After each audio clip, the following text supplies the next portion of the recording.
In 2025, the world was watching as global leaders gathered in Paris for a high-profile international summit focused on sustainable development.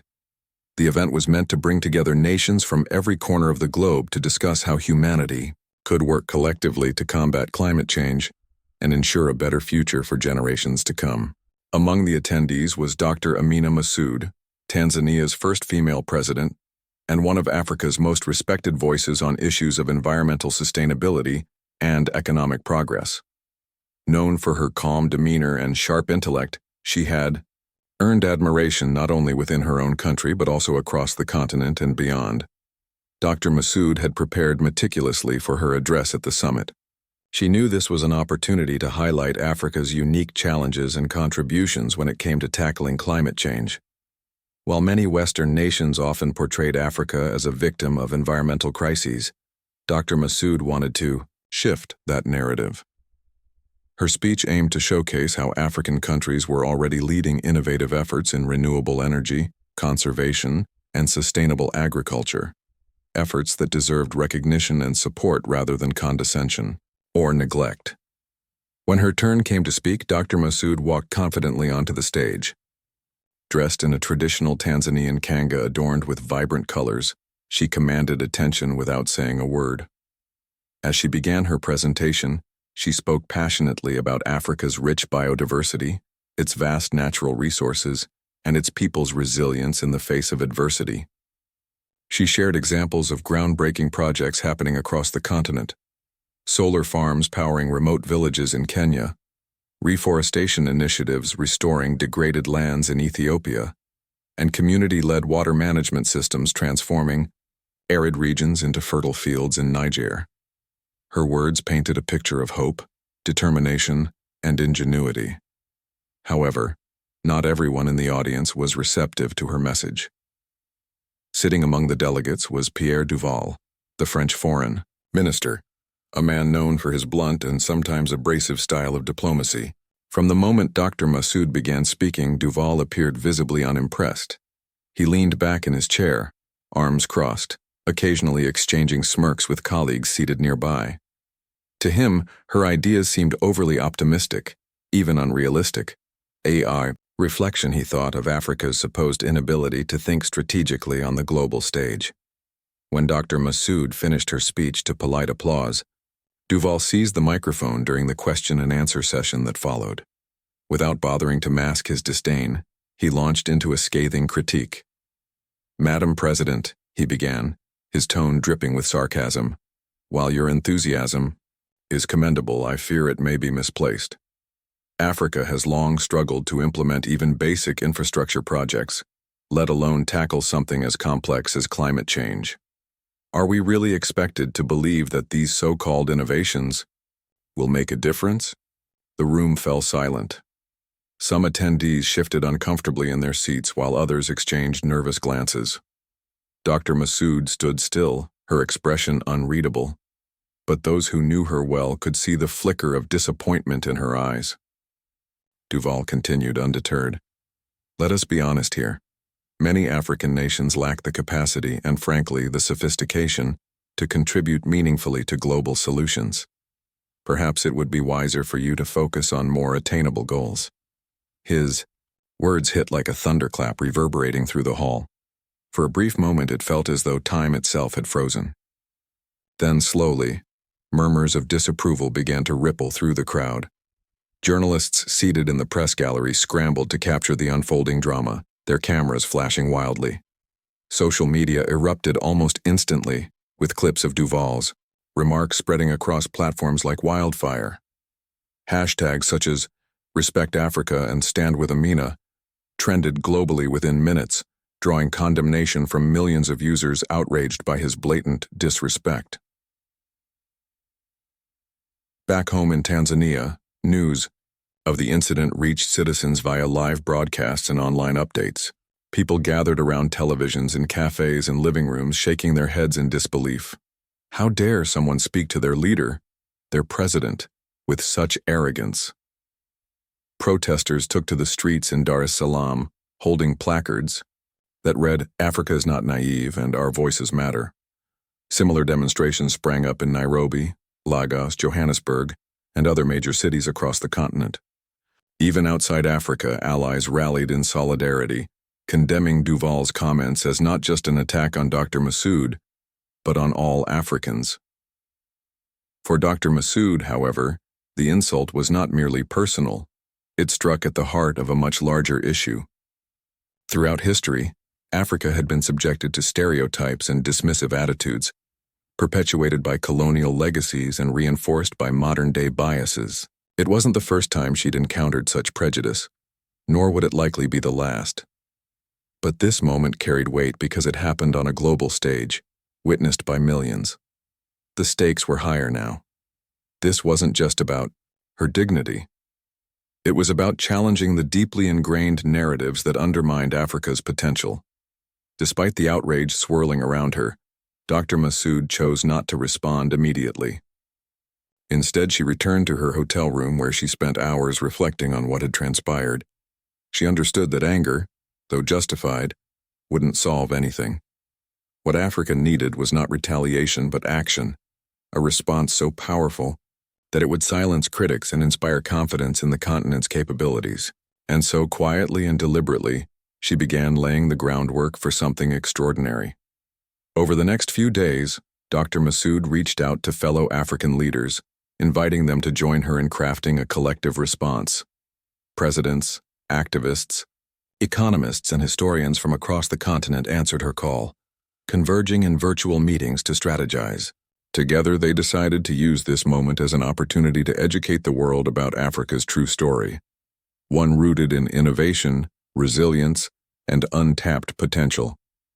They compiled data, anecdotes, and case studies showcasing the continent's achievements and aspirations. Meanwhile, grassroots movements gained momentum, with ordinary citizens sharing stories of Africa's successes using hashtags like Africa Speaks and Unmute Our Truth. By refusing to react impulsively, Dr. Massoud demonstrated the strength of patience and purpose. Little did Duval or anyone else realize that his insulting remarks had inadvertently set the stage for a revolution. What started as a public affront was quickly transforming into a rallying cry for justice, respect, and recognition. Africa was no longer content to remain silent. Its truth was about to be unleashed. Unveiling a major initiative during an upcoming United Nations General Assembly session, dubbed the African Renaissance Fund, the program sought to pool resources from African nations and international partners to finance large-scale projects in education, healthcare infrastructure, and green energy. Unlike previous aid-based models, this fund prioritized collaboration and self-reliance, positioning Africa as an equal partner rather than a passive recipient. The idea quickly gained traction among African leaders, who saw it as a way to demonstrate their commitment to progress while rejecting outdated narratives of dependency. While the preparations continued, Dr. Massoud remained acutely aware of the pressure mounting around her. Critics questioned whether her approach was too soft, arguing that she should confront Duval directly.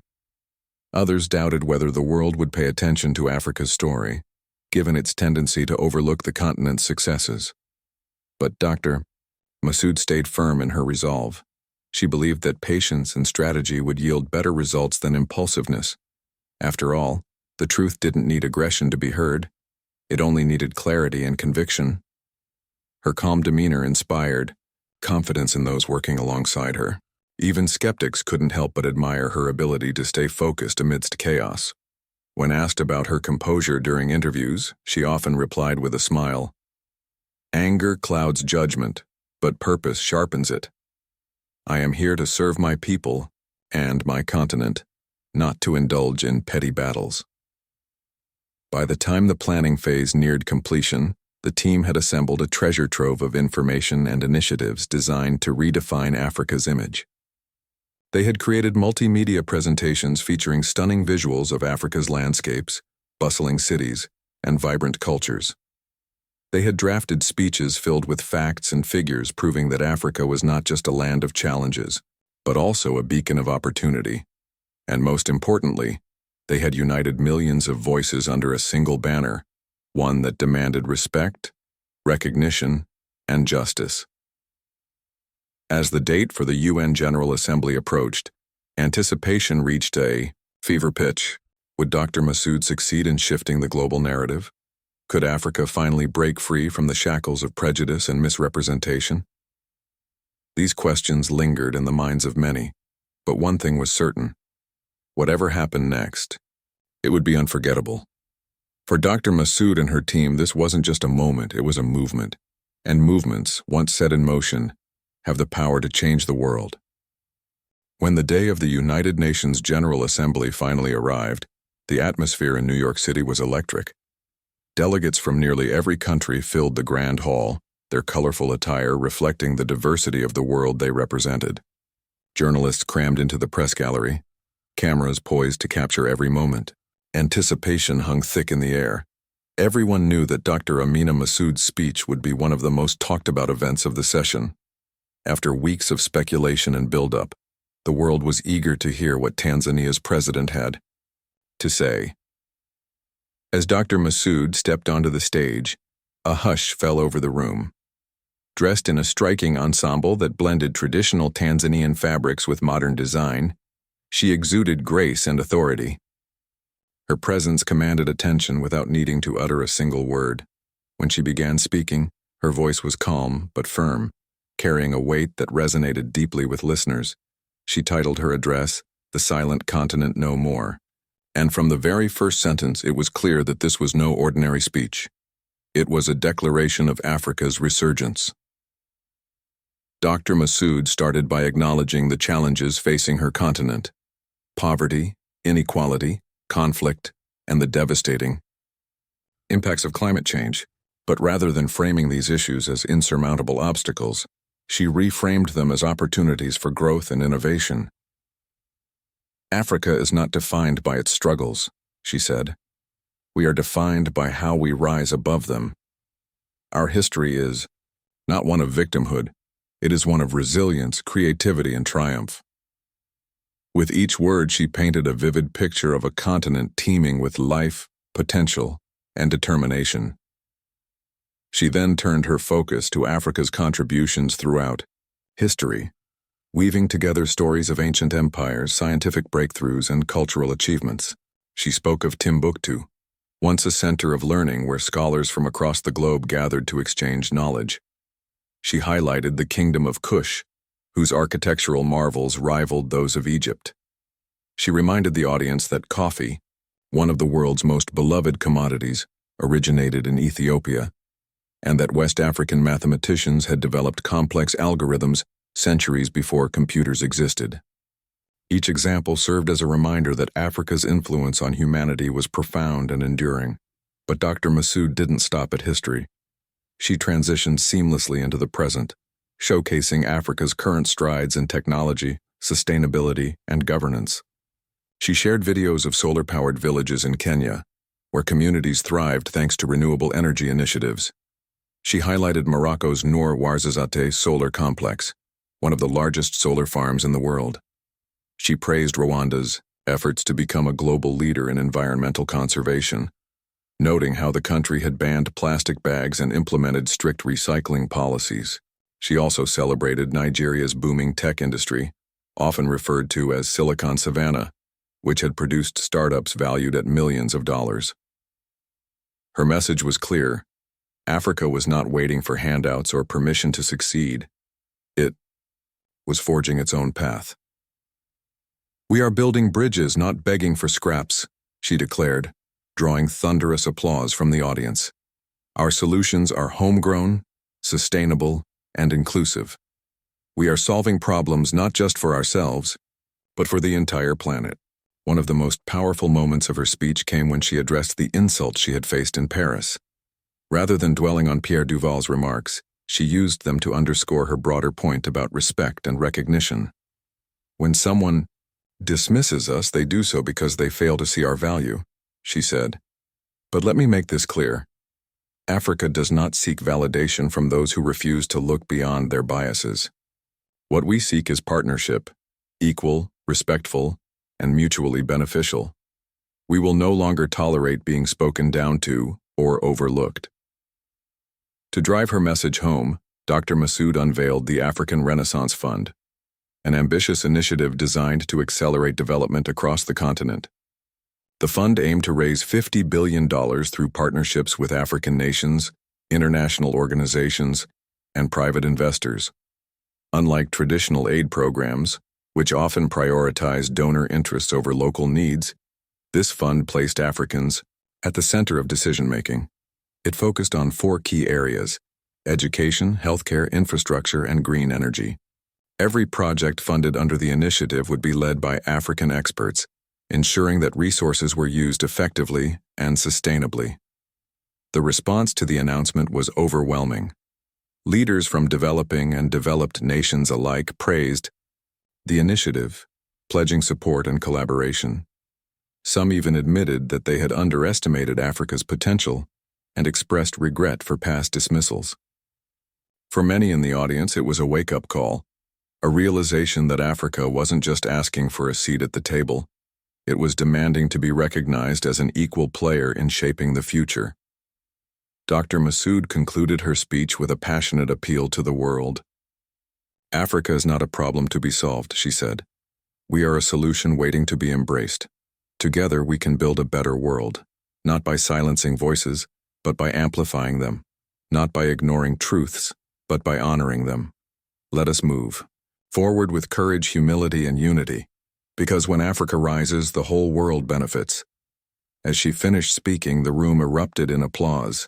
Delegates rose to their feet, clapping and cheering as if unwilling to let the moment end. Cameras flashed wildly, capturing the historic scene. Social media lit up once again, with users around the globe praising Dr. Massoud's eloquence, vision, and leadership. Africa Rising trended worldwide, accompanied by messages of admiration and solidarity. Even skeptics found themselves moved by the clarity and conviction of her words. For Dr. Massoud, the speech marked the culmination of weeks of hard work and reflection. It was more than just a rebuttal to an insult. It was a reclamation of identity, a celebration of heritage, and a blueprint for progress. As she stepped off the stage, she exchanged warm greetings with fellow leaders, many of whom congratulated her on delivering one of the most memorable addresses in recent memory. Yet despite the accolades, Dr. Massoud remained grounded. She knew that the real test lay ahead, turning the promises made during her speech into tangible actions. The success of the African Renaissance Fund depended on follow-through, and she was determined to ensure that it delivered results. But, for now, she allowed herself a moment of quiet satisfaction. In that hall, surrounded by the world's most powerful figures, she had done something extraordinary. She had given Africa a voice, and the world had listened. As news outlets replayed clips of her speech and commentators analyzed its implications, one thing was undeniable. Dr. Amina Massoud had changed the narrative. Africa was no longer silent. Its truth had been unleashed, and there was no turning back. The aftermath of Dr. Amina Massoud's speech at the United Nations General Assembly sent shockwaves across the globe, sparking a chain reaction that no one could have predicted. What began as a moment of personal vindication for the Tanzanian president quickly evolved into a catalyst for systemic change, forcing nations, corporations, and individuals to reevaluate their perceptions of Africa. The ripple effects of her address were felt everywhere, from diplomatic corridors in Europe to boardrooms in Asia and grassroots movements in Africa itself. In France, the country at the center of the controversy, Pierre Duval found himself under intense scrutiny. The French foreign minister, who had once dismissed Africa with condescension, now faced widespread criticism for his remarks. Social media users bombarded him with messages calling for accountability, while newspapers published scathing editorials, questioning his fitness for office. Protesters gathered outside the Ministry of Foreign Affairs in Paris, holding signs that read, "Respect Africa and apologize now." Even within his own government, there were murmurs of discontent, with some officials privately acknowledging that Duval's comments had damaged France's reputation on the global stage. The pressure mounted when President Élodie Moreau, France's head of state, was forced to address the growing backlash. During a televised press conference, she issued a formal apology to Dr. Massoud and the people of Africa. "We deeply regret any offense caused by the remarks made during the summit in Paris," she said, her tone measured but sincere. France values its relationship with African nations, and we are committed to fostering mutual respect and cooperation moving forward. While the apology was welcomed by many, others remained skeptical, viewing it as a calculated attempt to save face rather than a genuine acknowledgement of wrongdoing. Despite the skepticism, Dr. Massoud accepted the apology, but with a caveat. In a carefully worded statement, she emphasized that words alone were not enough. "Actions speak louder than apologies," she said. "If France is serious about repairing its relationship with Africa, it must demonstrate this through tangible steps, not empty gestures." Her response resonated with millions, reinforcing the idea that Africa would no longer settle for hollow promises or performative diplomacy. Meanwhile, the unveiling of the African Renaissance Fund had ignited a wave of enthusiasm and investment interest. Countries like Germany, Japan, and Canada pledged significant financial contributions to the initiative, recognizing its potential to drive sustainable development across the continent. Multinational corporations also jumped on board, eager to align themselves with Africa's vision for progress. Tech giants such as Google and Microsoft announced plans to expand their operations in Africa, investing in local talent and infrastructure. Renewable energy companies committed to partnering with African governments to build solar and wind farms, further cementing the continent's role as a leader in green technology. Back in Africa, the impact of Dr. Massoud's speech was transformative. Citizens from all walks of life rallied around the message of unity and self-determination. Young entrepreneurs saw an opportunity to showcase their innovations, using platforms like Twitter and LinkedIn to connect with potential investors. Farmers shared videos of their sustainable practices, highlighting how they were adapting to climate change while feeding their communities. Artists and musicians created works inspired by themes of resilience and empowerment, amplifying the call for Africa's voice to be heard. Grassroots organizations played a crucial role in keeping the momentum alive. Activists organized workshops and seminars to educate people about the importance of economic independence and environmental stewardship. In rural areas, community leaders encouraged participation in projects funded by the African Renaissance Fund, ensuring that even the most marginalized groups had a stake in the continent's future. This bottom-up approach fostered a sense of ownership and pride, reminding Africans that they were the architects of their destiny. On the international stage, Dr. Massoud's leadership earned her widespread admiration. She became a sought-after speaker at conferences and forums, where she continued to advocate for equitable partnerships between Africa and the rest of the world. Her presence challenged stereotypes about African women, proving that strength and grace could coexist in leadership. Diplomats and policymakers began consulting her on matters related to global development, valuing her insights and expertise. Even critics who had initially doubted her capabilities found themselves won over by her unwavering commitment to justice and progress. However, not everyone reacted positively to the shifting dynamics. Some Western nations struggled to adapt to the new reality, feeling threatened by Africa's rising influence. Behind closed doors, there were whispers of resistance, with certain officials expressing concerns that empowering Africa might disrupt existing power structures. Corporations accustomed to exploiting Africa's resources for profit grew uneasy as regulations tightened and demands for transparency increased. Yet these challenges only strengthened Dr. Massoud's resolve. She understood that change rarely came without pushback, and she was prepared to face whatever obstacles lay ahead. One of the most remarkable outcomes of Dr. Massoud's efforts was the strengthening of intra-African solidarity.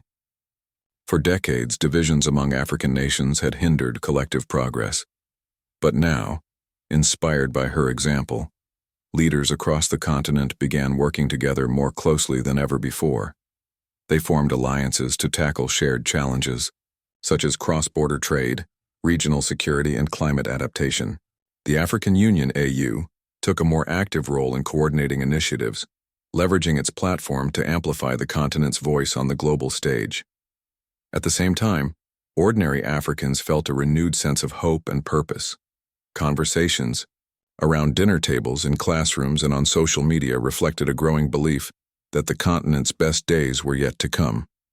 Parents told their children stories of resilience and triumph, instilling in them the values of hard work and perseverance.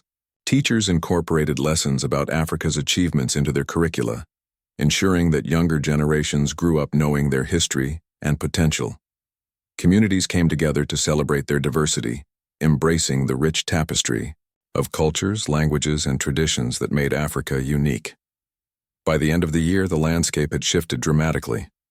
France, eager to mend ties, extended an invitation to Dr. Massoud for a state visit, a gesture symbolizing a fresh start in Franco-African relations.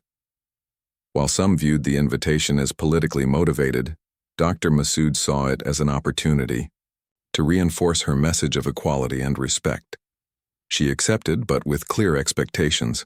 The visit would focus on fostering genuine collaboration, not superficial diplomacy. As preparations for the trip got underway, anticipation reached new heights. People wondered how Dr. Massoud would navigate the delicate balance between holding France accountable and building bridges for the future. Would she confront Duval directly, or would she choose diplomacy over confrontation? Whatever her approach, one thing was certain: the eyes of the world would be watching. For Dr. Massoud, the journey was far from over. She knew that true transformation required sustained effort and vigilance. But as she looked back on everything that had transpired, the insults, the planning, the speeches, and the victories, she felt a deep sense of fulfillment. What had started as a moment of humiliation had blossomed into a movement that transcended borders and generations. Africa was no longer silent. It was speaking with a voice that commanded attention and respect. And though challenges remained, Dr. Massoud stood ready to face them head-on. With every step forward, she reminded the world of one simple truth: when Africa rises, humanity rises with it. Dr. Amina Massoud's state visit to France marked a pivotal moment in the evolving relationship between Africa and Europe. The trip was highly anticipated, not only because of the diplomatic significance, but also because it symbolized the possibility of redemption and renewal. From the moment she stepped off the plane at Charles de Gaulle Airport in Paris, Dr. Massoud carried herself with the same quiet dignity that had defined her throughout this journey. Dressed in an elegant ensemble featuring traditional Tanzanian fabric paired with modern design, she radiated confidence and grace, a visual representation of Africa's blend of heritage and innovation. Her arrival was met with a mix of curiosity and admiration. Crowds gathered along the streets of Paris holding signs that read, "Welcome, Madam President," and "Respect for Africa." Many who had initially dismissed her as just another politician now saw her as a global leader whose words and actions had sparked meaningful change. French media coverage reflected this shift, with commentators praising her ability to unite people across continents and challenge outdated narratives about Africa. For many in France, her visit represented an opportunity to right past wrongs and build a future rooted in mutual respect.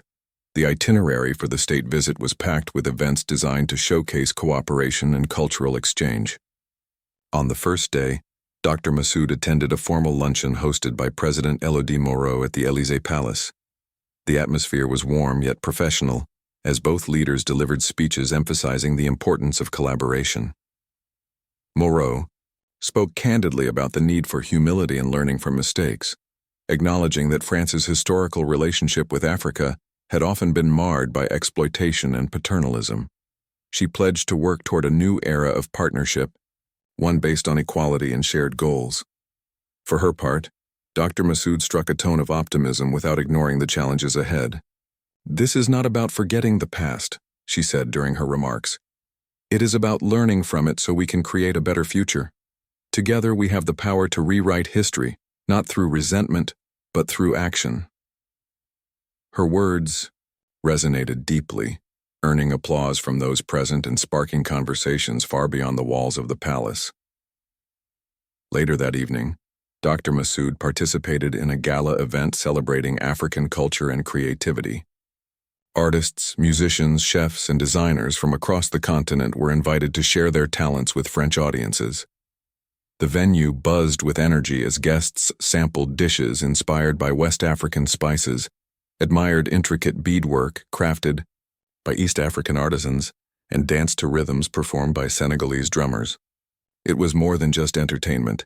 It was a celebration of Africa's vibrancy and diversity, reminding everyone in attendance of the richness the continent brought to the world.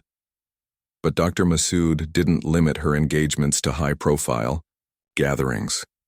She made time to connect with grassroots organizations, immigrant communities, and young people eager to hear her perspective.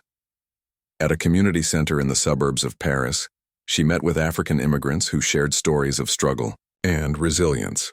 They spoke of the challenges they faced adapting to life in France while maintaining ties to their homelands. Dr. Massoud listened intently, offering words of encouragement and solidarity. "You are ambassadors of your cultures," she told them. "Never forget where you come from because your roots give you strength." She also visited schools where students lined up to greet her with handmade cards and drawings. In classrooms buzzing with excitement, she encouraged young people to dream big and embrace their identities. "The world needs your voices," she told them. "Don't let anyone tell you that you are too small or insignificant to make a difference." Her message left a lasting impression, inspiring teachers and parents alike to foster pride in African heritage among the next generation. One of the most emotional moments of the trip came when Dr. Massoud addressed a joint session of the French Parliament. Standing before lawmakers, she delivered a speech that balanced accountability with hope. She acknowledged the pain caused by centuries of colonialism and economic exploitation, but urged her audience to focus on solutions rather than guilt. "What matters is not what happened yesterday, but what we choose to do today," she said. "Let us work together to ensure that no child grows up believing they are less worthy because of where they were born." Her words moved even the toughest critics. Several members of Parliament rose to their feet, giving her a standing ovation, a rare gesture reserved for truly exceptional speakers.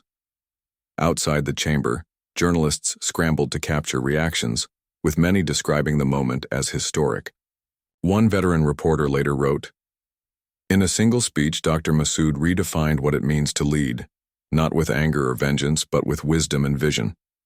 By the end of the week, tangible outcomes began to emerge. France announced plans to increase its investments in African infrastructure projects, focusing on renewable energy and digital connectivity.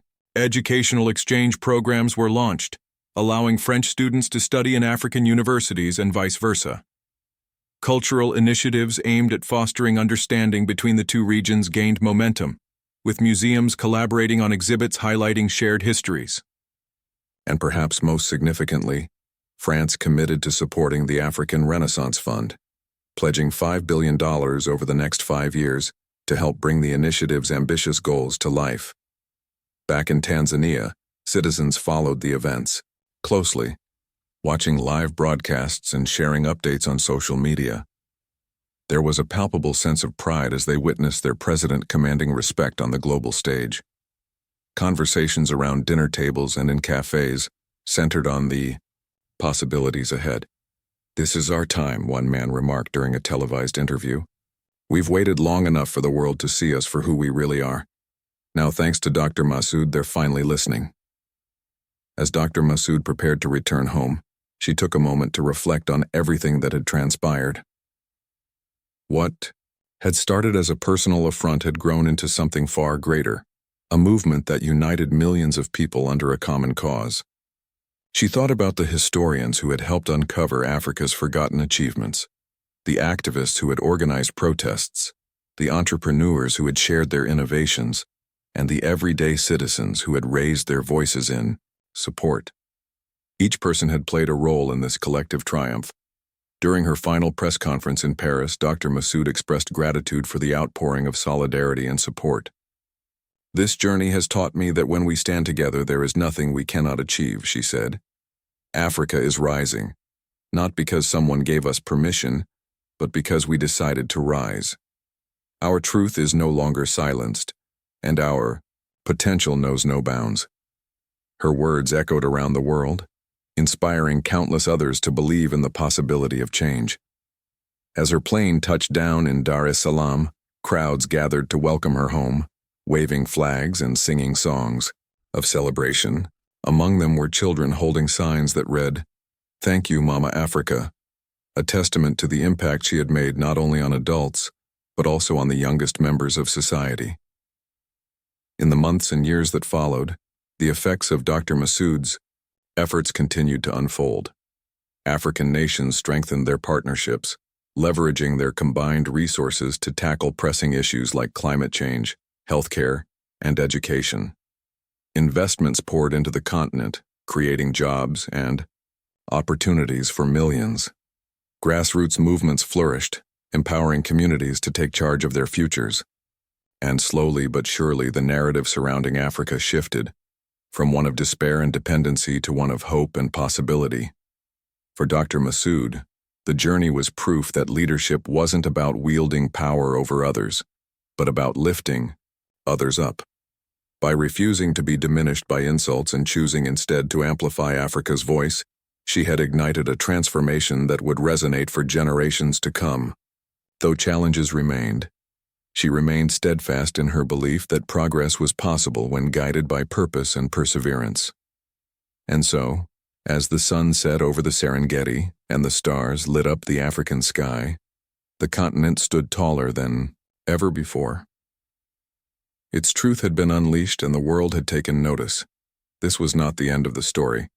It was the beginning of a brighter chapter, one where Africa's dreams would continue to shape the destiny of humanity.